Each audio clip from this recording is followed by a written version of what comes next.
Okay, aniya na usab ang tulumanon nga giuluhan ang kahayag sa pagtuong Katoliko. Uban gyapon niining ubos ninyong alagad sa mong tulumanon, Silbert Dunduyano Sr. alias Veritas. Okay, sige po no, ang makauban nato din sa istasyon ng atong mga kasama sa technical side. Wala dahil si Danny kay niya pa kuno mag-duty. Si kasamang Roger Monera. Ugusab, niya usab si ay kasamang Taxi Lumba. O atong itimbaya no ang atong amahan dinhi sa istasyon uban na sa mga kaubang mga radyoman, mga kasama mo great kanila o kanatong tanan akong usbon ganing pag-great nato basta Domingo gani. Maayong adlaw sa Ginoo.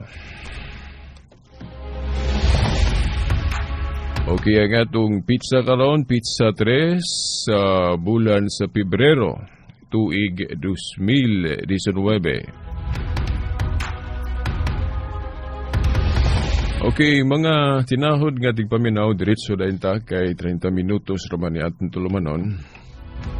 Akong gihisgutan sa miaging Domingo nga doon na tayo mga pagtulunan nga giisip sa uban nga sayop.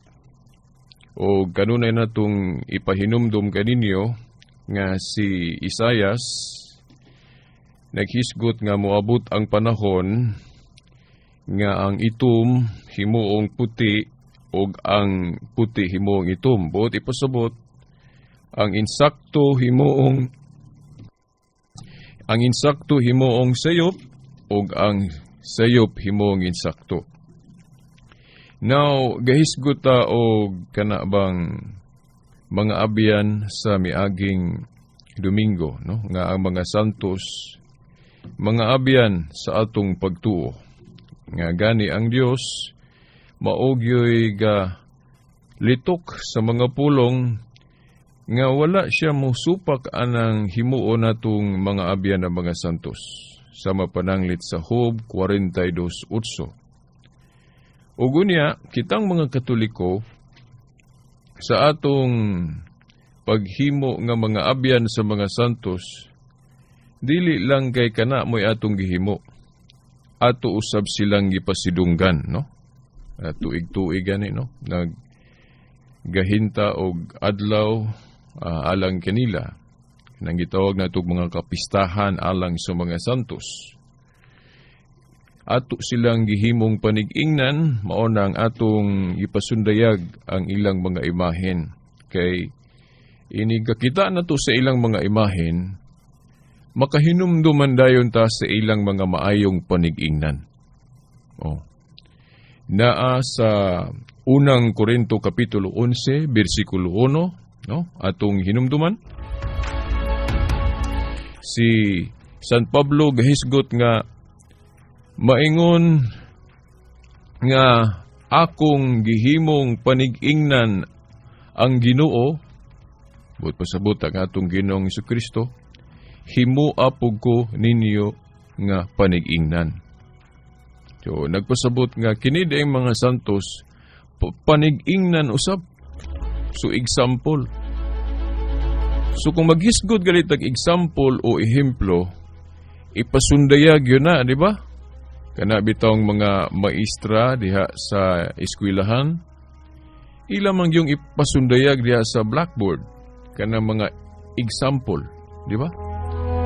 So dili dautan nga himuon usab nga example o ehemplo o gusas pamaagi sa paghimong ehemplo sa mga santos ato gayong ipasundayag ang ilang mga handumanan. O kanang mga souvenir nato nila. O sama ni anang larawan o ang ilang mga ribulto. Pero ang atong mga igsuon nga nahimulag No, particular gyud sa mga nahibulag, himuon na nilang sayop kay sa Biblia kuno gibawal man kuno ng mga ribulto. Now, ang Katoliko nga balik-balik na natong gipasundayag diri no pagpasibaw sa kahayag o katinawan nga kanagong gidili nga mga ribulto sulod sa Biblia kadto man ang mga idolos kon mga Diyos, no? Atong timan-an nga sa Biblia, duha ka klase ang paghulagway o paghisgot og mga imahen o mga ribulto. Tinuod nga ang Dios gadili og mga ribulto nga kadto mga ribulto nga gisinayop paggamit.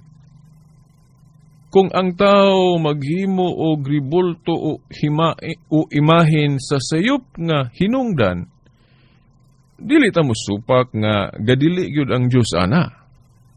Klaro man yun na yun, no? Unsa man yun pasabot sa Diyos sa pagdili sa ribulto, no? Balik-balik naman nato ning gisgutan. Pero naman ko'y naghangyo nga hisgutan na usab nako, nako igala, oh? Kay iya ko nung i-download, no? Oh? I-download ko nun yang audio nga atong i-upload sa kanang YouTube, kaya iyang ipapaminaw po sa iyang higala nga dili na Katoliko. Mao na nga akong usboning tupikuha, uban na sa mga pagpalawom pagyod sa kahayag sa pagtuong Katoliko mahitungod na ini nga isyu mahitungod sa mga dibulto o mga larawan.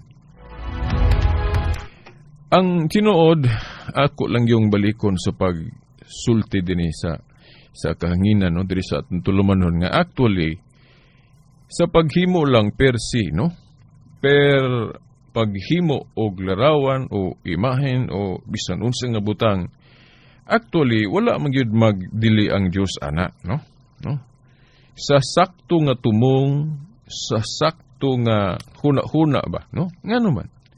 Kay kung basahon nato ang Exodus Kapitulo 35, versikulo 30 hangtod 35, atong mabasa sa maong mga tudling, no, akong usbon, Exodus 35, tudling 30 hangtod 35, atong mabasa sa maong mga tudling nga kanang kaalam sa paghimog ribulto, paghimog larawan, pagkulit o paglilok, kaalam na nga gikan sa Dios nga iyang gihatag sa tao, iyang gitugyan sa tao, no? Take note ha, ayaw gyud kalimti. Ang Dios maoy gahatag og kahibalo o kaalam sa tao niya nang maantigo mo kulit, mo dibuho, mo himog larawan, ubisan unsa basaha ra gud ninyo Exodo 35 tudling 30 hangtod 35. Kaalam na gikan sa Dios. So kung kaalam gikan na day sa Dios kanang pagkulit, nya dautan day na. Unya naa sa Book of Revelation ang kaalam sa Dios ipagamit man, kaalam gud.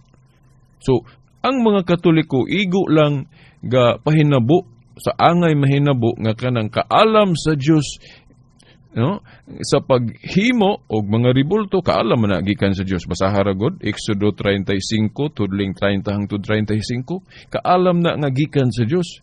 So kung ang mga Katoliko gahimog mga larawan o ribulto, igo lang gapatuman, gapahinabo ang Katoliko sa dapat gayud natong himuon nga ipasundayag ang himaya sa Dios nga atong gigamit ang kahibalo nga iyang gihatag nato. Now, karon ngano mang kung moingon mo nga kung tinuod na beritas ngano man laging gadili siya sa Exodo 20.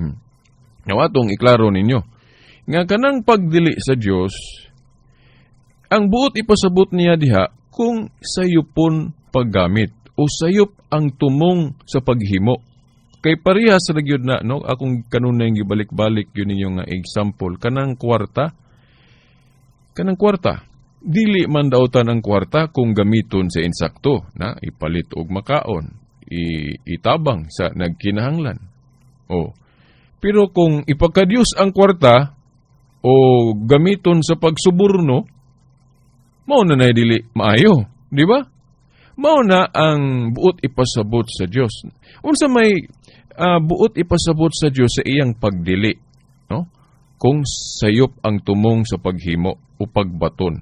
Unsa may sayop nga tumong sa pagbaton o ribulto o larawan. Now, ang Yahweh naarapod diha sa pagpadayag niya sa pagdili kanang Exodo 20. Ang dili god ambot og gituyo bakag sayop gyud pagsabot ba no? Ako kung namatikdan ang atong mga igsuong nahimulag, kung mubasaan ng Exodo 20, kung maghisgot og larawan og ribulto, ang ilang tagaag importansya, ang ilang i-interpret kana rang 4 ug 5. Kaysa 4 ug 5 gaingon man gud ayo paghimog larawan bisan unsa o ribulto bisan unsa, then dili ka muyukbo. Kana ra mo ilang sumadahon. Mao na kung kana ray sumadahon, no, muuyon ta nilang sakto sila. Kung kana ray sumadahon ba, oy gidili man day paghimog ribulto, then dili ka muyukbo nya. Katoliko klaro man yukbo og mga ribulto. So sayop ang Katoliko. Pero dili man na mao. Kay naamang good sa verse 3 ang gipasabot niya sa iyang pagdili. No, sa verse 3 gaingon siya nga ayaw pagbaton og laing Dios gawas kanako. No? Ayaw pagbaton og laing Dios gawas kanako. Dayon ayha na din siya naghisgot og larawan sa bersikulo 4 ug 5 then di ka muyukbo. So kung sumadahon ang tulo ka bersikulo, masuko o dili musugot ang Dios nga maghimo tag ribulto o bisan unsa nga himuong Dios nga kana bang ikumpetensya niya. Dili man gyud nato ka kompetensyaan ng Dios. Dili ta pwede maghimog ribulto nga isipon natong Dios. Kay unang-una dili gyud na mahimong Dios ng ribulto kay ang Dios way sinugdanan ni katapusan. Salmo 90 uno hangtod sa 2. Samtang kanang ribulto binuhat lag kamot. Dili na makalihok. Nasa Salmo 115, kanang ribulto di na makadungog, di makasimot, di makalakaw. Ingon na. So, mao na nga dili pwede himuong Dios ng mga ribulto. Bisag unsang dagway, bisan pagdagway sa lalaki ug babae, no? Kanang atong larawan ni Mary o larawan sa mga santos, bawal na kung himuong Dios. Nga gahimo ta ana aron himuong Dios, bawal na. Pero ang Katoliko wala magtudlo ana. Di ba?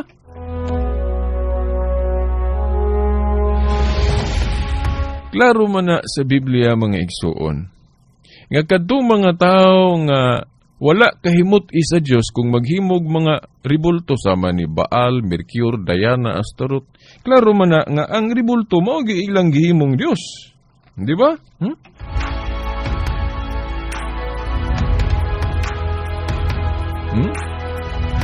Naa sa Nehemias 9:18, Isaias 44:17, Josue 23:16, no? Di ko nalang basahon, kamo nalay basa ana.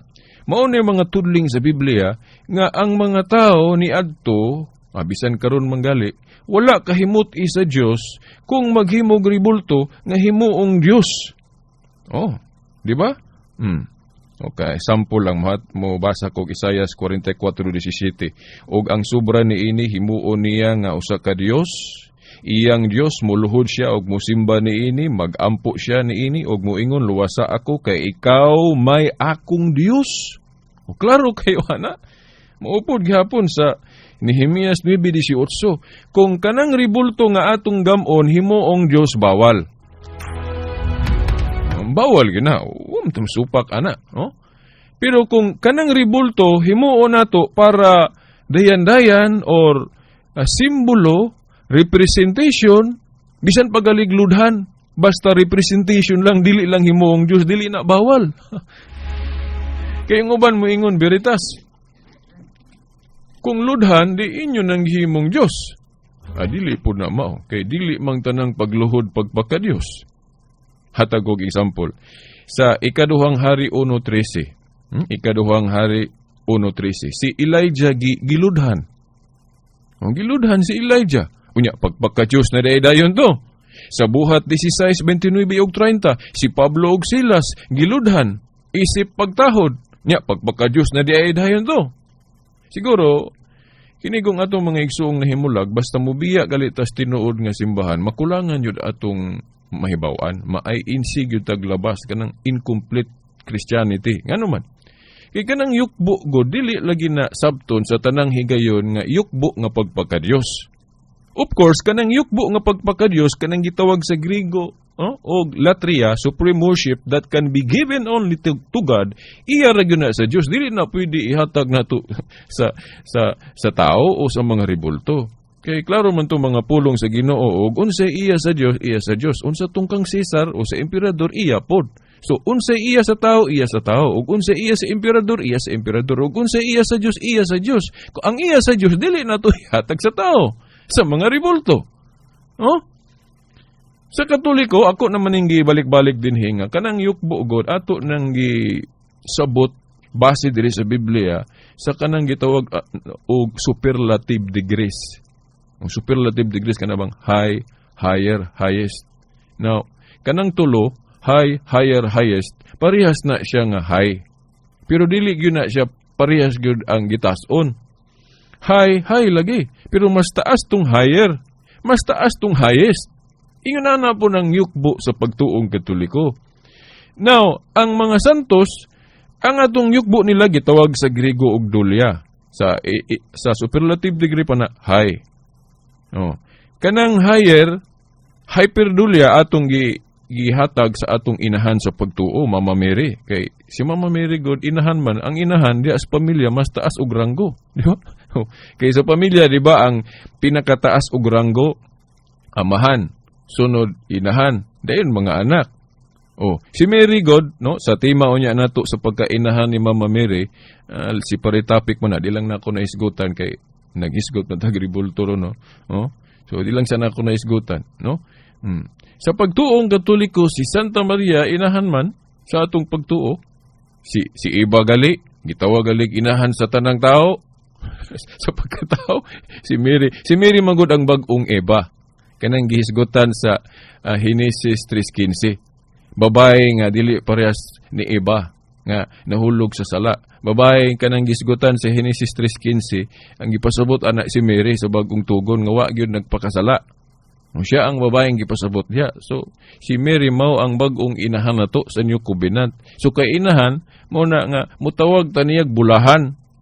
Lucas 1:48. Tanang tao ganiya, tanang kaliwatan mutawag niyag bulahan kinsa may babayhan nang maka giingnan ana diha sulod sa Biblia, only Mary. So special si Mary kay inahan gud siya sa atong manluluwas. So napod sa katong nagbitay si Kristo sa krus nga giingnan ni Kristo si iyang inahan, babae iyang term gigamit, dili na ingon sabton nga wa siya tahod siyang inahan. Babae iyang gilitok kay mo punay sa mga Hudiyo kanang pagtawag og pulong babae dako na nilang pagtahod. Nga ikaduha, para makahibalo pud ta nga si Santa Maria ang babae nga gisgutan diya sa Genesis 3:15. Babae nga pagkatao na mahimong inahan sa atong manunubos. Mo na ingon siya babae, no? Ilha nga imong anak kanang akong tinun-an nga si Juan. No, kanang sa kung ako malimot, Juan 19 ba na? 25, 26, 27. Katong nagbitay sa krus, si Kristo. Giingnan niya iyang inahan, babae, ilha nga imong anak ang akong tinun-an. Ang tinun-an po diyang giingnan, ilha nga imong inahan ang akong inahan. Di ba? Ako na lang giparaphrase para diretso masabtan. So mo na nga, ang Katoliko, gatudlo, sa development of doctrine, giklaro na nga si Santa Maria inahan. So kainahan ato pong ipalabaw ang atong pagyukbo niya taliwala sa uban sa mga santos mo na hyperdulia. Hyperdulia. Igo lang nilabaw sa dulia nga yukbo nato sa mga santos. Pero wala na mo mulabaw sa latria nga yukbo nga sa Diyos lang. Na siguro ato lang pasayloon o kinahanglan kita mga Katoliko, pasayloon lang po yun nato ang mga igsuon natong nahimulag. Kay para go nila, kanagong yukbo, usara ka buok, kanang yukbo nga iya lang sa Diyos. Mao na nga kung muyukbo ta sa mga santos, para nila, ato na silang gihimong Diyos. Dili na mao. Dili na mao mga tinahod nga tigpaminaw. Sama guna sa ludo sa military, ang usa ka private ug ubos og ranggo mo saludo sa iyang kauban ra po niya parehas og ranggo, ang makita nato saludo ra. Unya, kung mosaludo pog general, mao ra gihapon tan-aw nato ang dagway sa pagsaludo. Pero ang gibug-aton ana dili parehas, di ba? Mas taas gyud sa general kaysa imong parehas ra nimo granggo, pero parehas saludo, di ba?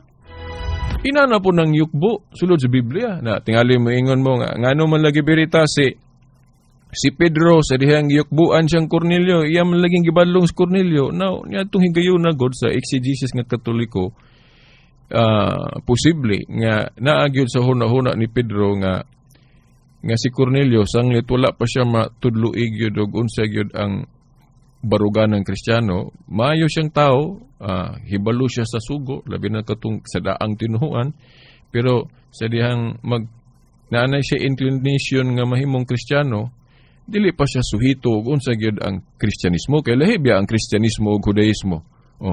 Dayon naa man goy background ng Book of Acts nga naay mga tao diha nga gatuo nga unsa man ni mga apostol nagmilagro man naghimo mga katingalahan. So mga Dios siguro ni nanaaw gikan sa langit. So probably mao gyud na siya exegesis ana ba nga siguro na sa huna-huna ni Pedro nga ang pagyukbo ni Cornelio niya pagpakadiyos. So mo nang gibadlong niya si Cornelio. Si Cornelio nga ayaw ko simbaha o ayaw ko gyukbo og ingon ana kay tao ra ko. Press nimo, di ba? Mao na ang but pasabot. Pero naay mga tudling sa Biblia nga mo support nga naay pagyukbo og mga balaan nga walay pagbadlong. But pasabot naay pagyukbo alang nila, di ba? Sama atong sa ikaduhang hari 1:13 nga si Elijah giyukbuan ug sa bag-ong tugon pod sa buhat 16:29 ug 30 si Pablo ug Silas giyukbuan. Di ba? Nya wa gyud badlungan ni Pablo ug Silas tong miyukbo nila, no? O nga naman kay naa man giyukbo alang nila kanang pagtahod udulya, di ba? Now, ang tinuod gud nga hinungdan sa Katoliko kung maghimog ribulto, mao ni ako lang baliko na nga kung ang Katoliko gali maghimog ribulto, ang mga katuyuan atong hinumduman, no?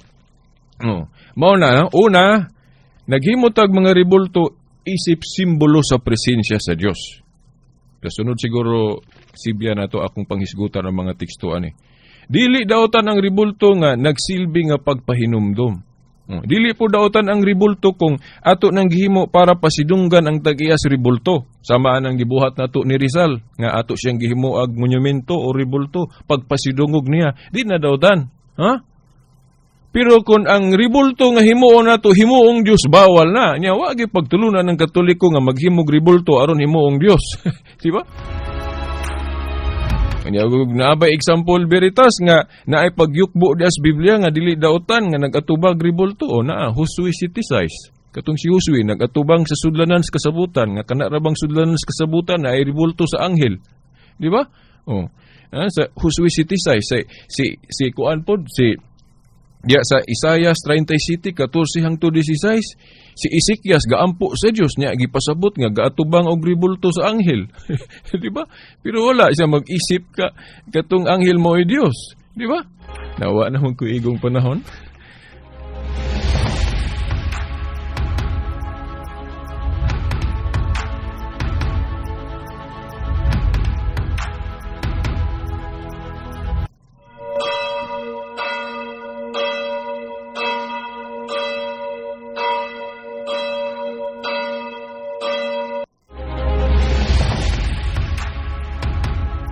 Okay, isang litwa naman tayo kung panahon no, mga tinahod nga tigpaminaw at tangi ang sumpay ani sunod na Domingo po ho na usab.